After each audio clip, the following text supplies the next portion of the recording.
Hello guys, this is David Ward and welcome to part 7 of the Jeep tutorial series. When last I left you, we'd got the seats in there and the bumpers and everything, and now we're ready to move on to the wheels and tires.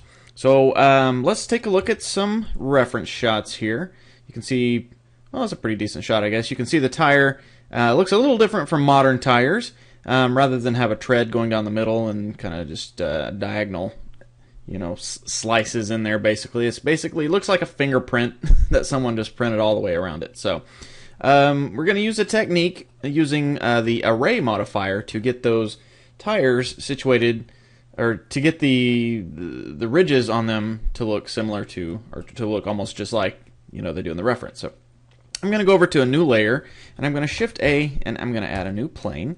Let's go to our front view and go to orthographic view, and let's go and turn off that blueprint for now. I'm going to tab into edit view of our plane here. I'm going to drag this up. The center part here is going to be the center part of the tire, the center part of the wheel where it spins around. So I'm going to bring the surface tread up above that. I want to make sure it's perfectly aligned up with the edge up with the center of it, like so. So I'm going to go ahead and drag that up here. Tab into, or I guess I was in edit mode already. And let's go ahead and subdivide that a few times and go to our vertex select mode so we can actually see the subdivisions there. I'm going to go ahead and drag this guy down to, we'll just drag it there and then drag this one here, and this is going to be just the rounded part of the tire. Probably need to, maybe not quite so much there.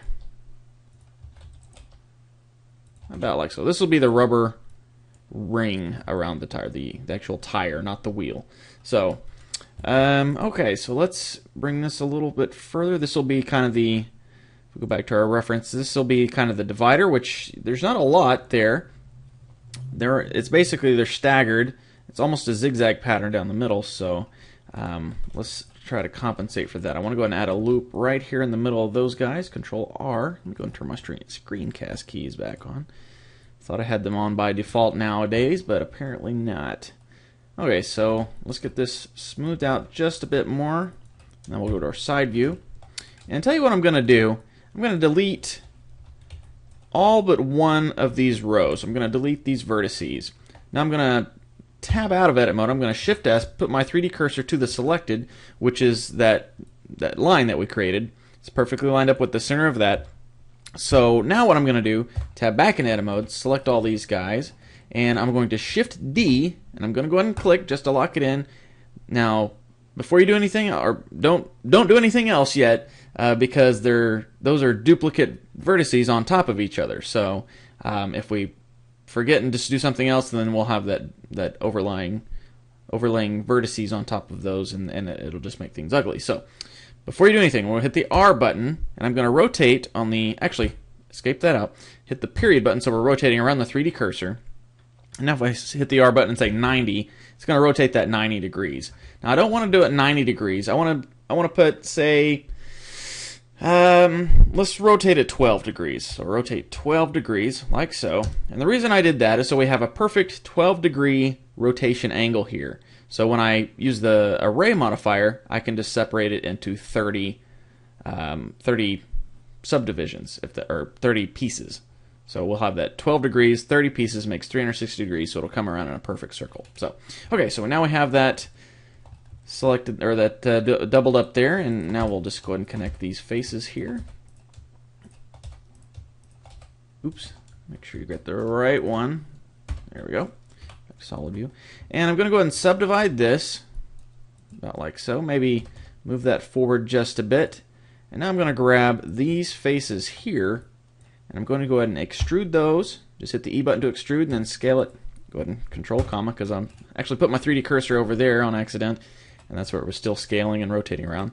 So I just want to do Control comma to put it back around the median point. So now I'll go ahead and scale this down, and we'll rotate and scale it on the y-axis a little bit smaller. Or actually, let's go to our side view. I guess, excuse me, we are in side view. But since we're rotated a little bit, it looks a little skewed. So I'll tell you what I'm going to do. I'm going to select all this, and let's tab back out, put our 3D cursor right back there in the middle where it was, cursor to selected, tab back in, and now I'm going to rotate it negative 12 degrees.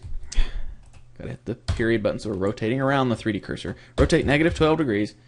And that's a little bit too much, because what I'm wanting to do is make this piece here, the little indentation, make that pretty well lined up evenly. So 12 degrees was too much, negative 12 is too much, so let's try 6 degrees. So there we go. So since we had an angle, my fingers are used to, I've been playing with Maya lately, my fingers are used to the Maya hotkeys, and I keep trying to navigate around using those. Anyway, so since we rotated it a little bit and then subdivided in the middle, this is not going to be perfectly lined up. I mean, it is, I guess technically, I guess that is flat, so, you know, we'll just leave it. We'll just leave it as is. Let's scale this a little bit. Control comma. Around the median point. Scale that a little bit so it's a little bit more rounded. Like so. Come in here. And let's go to our front view now. And let's line this up so it's basically a flat line from the top of the tire down, like so. And now I'm going to add a loop around there so we have a nice edge on both sides. If we were to add a subdivision surface modifier to this, you can see kind of what it's starting to look like. If we turn on smooth shading, and let's go ahead and look back at our reference, see if we're doing this okay. Yeah, it looks like we need to add another subdivision right there in the middle so we can kind of round that out. So let's go ahead and do that. Put one right there. Go ahead and grab these here, drag those forward, about like so. Okay, so maybe we'll grab this whole indentation here and make it go down a little further, a little deeper. So we'll just select all those vertices there. Let's go to our front view and scale this down a bit, and we'll move it over about like that. Okay, I think that'll work. Okay, so now we're going to use the array modifier. Now, in order to use that, we have to turn it on here in the modifier. So we'll go to array. It's that first one there at the top. And you can see what it does is it duplicates our mesh. Now you can use this for it's useful for like fence posts and brick walls, anything that you want to add multiple pieces of. But we're not going to add it in this manner, because what this is relative offset. It's basically it's offsetting one, or actually there's two total pieces that it's copying, or it's copying one, making two totals, and it's offsetting it 1.0 on the x-axis. So if we go to our front view, you see this is the x-axis. It's offsetting every one size, every one width of the actual mesh. So if we put that to 0.5, it'll make one every half width. So we're not going to do relative offset. Now that double's still there, it's just perfectly on top of the original, so you can't see it. But what I want to do is, instead of doing the relative offset, we're going to do what's called the object offset. So I'm going to add an empty plain axis, and this is just a dummy object. If you render, it won't show up. It's just a placeholder dummy object. So this is going to be the center of our tire. So I'm going to go back to my tire piece, and I'm going to say object offset right there, and we're going to choose that empty that we created. And you notice nothing happens, but that's because it's relying on the position and rotation of this dummy object. If I move it over, you can see it matches that. But we don't want to move it, we want to rotate it. So I'm going to come up to go back to the right viewport, and remember we rotated it 12 degrees and then kind of adjusted it back and forth, but we want to rotate this one 12 degrees. So I'm going to hit the R button and 12. And now it created a duplicate that's perfectly lined up with the original. Now you can see it's got some rounded edges, and that's just because two things. The subsurf is above the array, so if we bump that down, it'll help things out. But what we need to also set on the array is the merge. So you can see now it merged those together. Okay, so like I said before, we have 12 degrees here, and to come around to 360 degrees, we'll need to have 30 divisions. So instead of just 2, we're going to type in 30 right there, and you can see it creates the full tire. Now, what we want to also do, you can see there's a division between that first one and the last one. We need to say merge first and last also. So now we have that tire for our Jeep, or the half of it anyways. So also what I'm going to do, let's get it add one more subdivision right in here, and I can still edit the general shape. So I'm going to bump that in there so we actually can put our rim on there and have it, have the lip of the rim come out a little bit.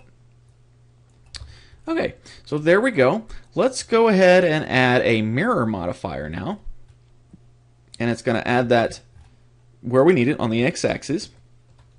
Now, as you notice in the wrong one. In the reference, the little indentations are kind of offset. They're staggered. So let's try to do that on here. Now, it could be a little difficult. Actually, one thing we can do, rather than use a mirror modifier, we can go ahead and X that. We can add another empty right where the 3D cursor is, where it's already there. I'm going to Shift A, and I'm going to say empty. This time, we could use a plane axis again, but it'll be hard to select it because the other plane axis is right there. So this time I'm going to say, let's say sphere.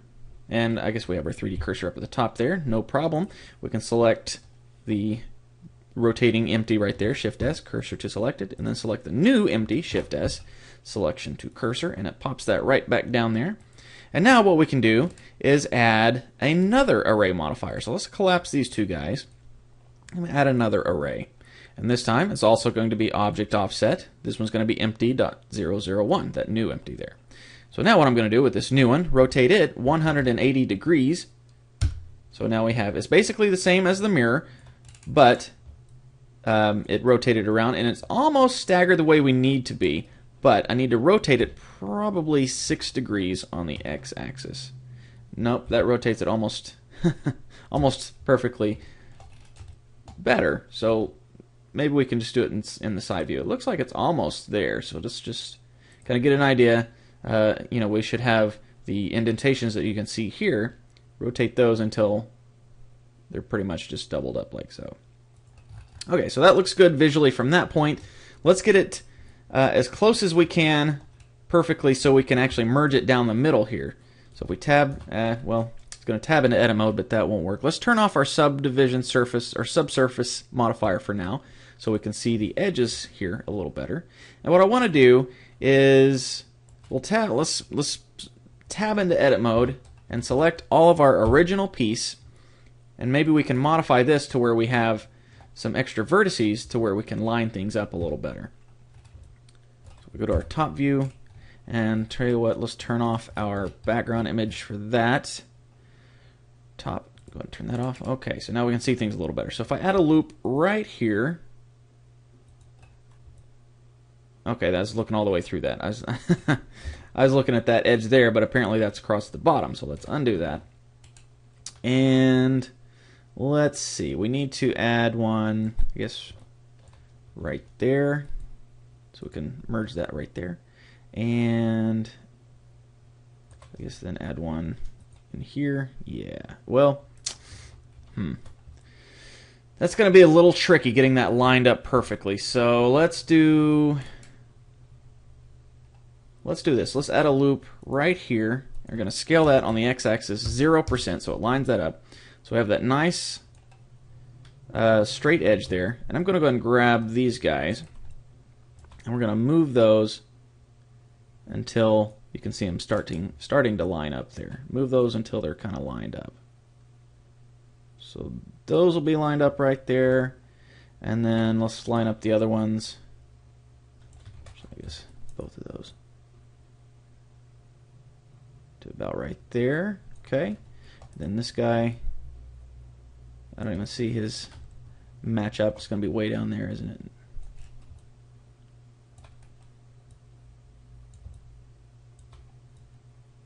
Well, where is his corresponding point? I don't see it.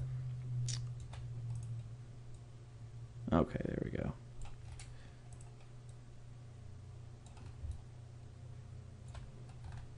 Must be... Huh. Well, let's see. Let's well, that's turned off, so optimal display wouldn't have any effect on there. Maybe we can turn... Yeah, there we go. Yeah, that helps out.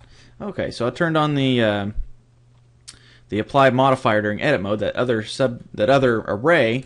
So now this will help us get things lined up a little better. Okay. This is getting confusing, isn't it? I tell you what, let's do. Let's just not worry about the staggering, because it's just gonna be, it's not gonna be real noticeable, and it's just gonna take too much time to mess with, in my opinion. So let's get these all lined up back to where they should be, like so. Okay, and now we'll just go ahead and use that mirror modifier. It's like we were going to in the beginning. If you want to spend time and try to get that staggered, feel free, but I'm just going to go ahead and do it this way and just move on, because it's eating up a lot of time doing that.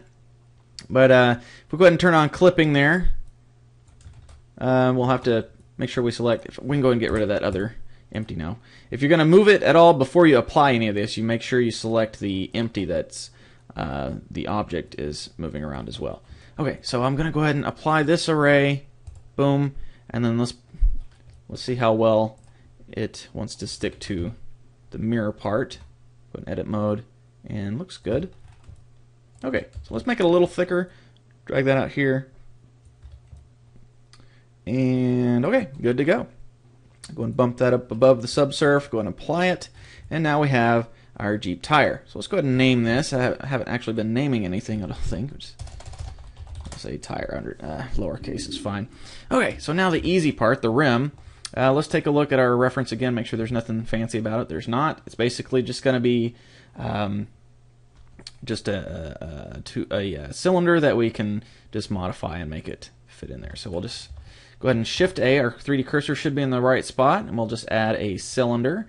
And I'm going to make the vertices have 12 around it. And now we'll tab into edit mode, rotate that 90 degrees on the y-axis. Go ahead and start scaling that up until it fills that area in the tire. Then we'll scale it this way. Okay. And let's go ahead and add a subdivision, or excuse me, a loop right there. And then we'll select that whole, get our face select mode. Select that loop, hold down Alt. I just hold down Alt and right click on one of the edges, it'll select that whole loop. So we'll extrude from there and just scale that up, bring that out just a bit. Now select the inner part, and let's take one more look at our reference here. So I'm going to extrude down, and then we're going to make it a little smaller, then extrude up. Basically, flatten it out with a donut shape inside it. So let's go and extrude one more time, make it have a little bit of a lip there. We'll extrude inside, down, make it a little smaller. Extrude one more time, make that smaller. Extrude that up. And just extrude, extrude, extrude. And that should be fine. We're not going to worry about the inside. Well, we can't. We can do the inside just a bit, just to give it a little bit of shape there. Okay. Alright, so now if we say smooth shading and give it a subdivision surface, we got a decent looking rim here, but let's go ahead and add a couple of loops in here just so it gets cleaned up around the edges, like so. Maybe add a loop in here and round that out some, and maybe one inside here. Okay, so now if we look again at our reference, we can see that we have the where the axle will come through the wheel. So let's go ahead and add that. It's got 1, 2, 3, 4, 5, 6 bolts holding it on. So I'm going to go ahead and, while we're in edit mode for the wheel, I'm going to Shift A, and I'm going to go ahead and add another cylinder. And let's scale this one down. Our 3D cursor was in the wrong spot yet again, but no problem. We can fix this up. Let's rotate 90 degrees perfectly. Drag that down until we can get it in here, line it up on that line. Scale it down a bit. Okay, so now we have our axle coming through. I'm going to extrude this a little bit. Nice edge there. Maybe put that inside some. Okay, so let's go ahead and set smooth shading again, and let's clean this up a bit more.